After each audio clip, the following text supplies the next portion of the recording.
Making money doesn't start with starting a business, finding a job, or making a contract. That's not where it starts.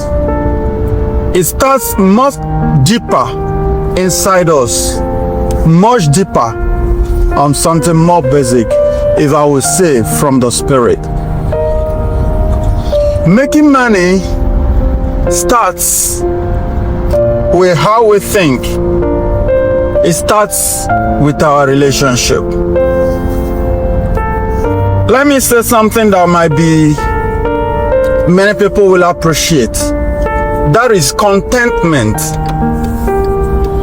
Contentment is not where making money starts, but is a key indicator on how somebody is going to go about making money.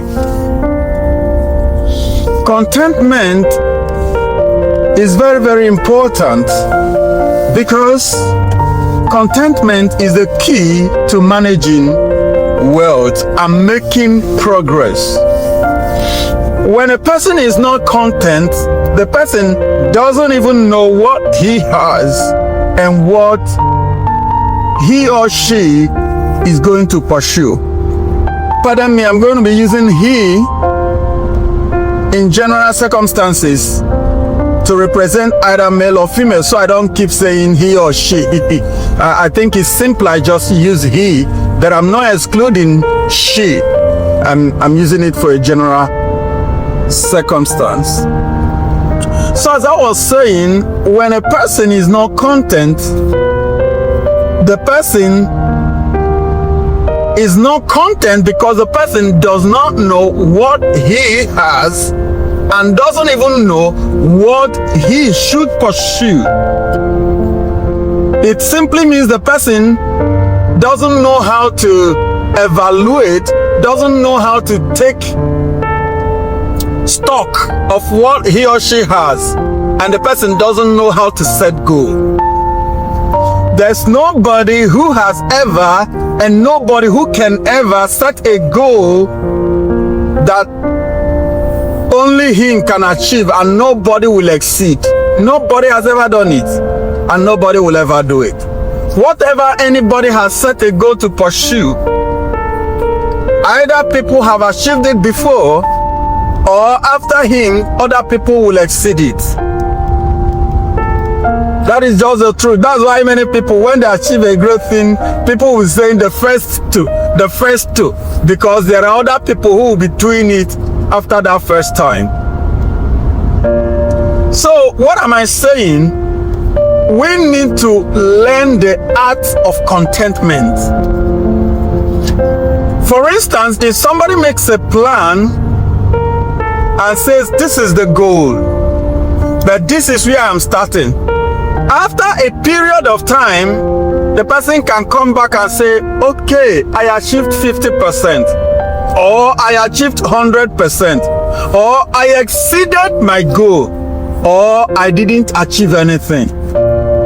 It is in the state of accountability, is the period of accounting how far somebody has come from where they started to where they are going, that the person can now say, thank God I accomplished this.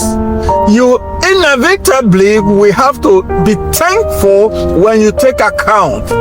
Even if you think I didn't accomplish my goal, you may be wise to realize there are people who didn't even have a goal, who were not where you started off. You may well realize that there are people who died and didn't even exercise any will or any right or any choice.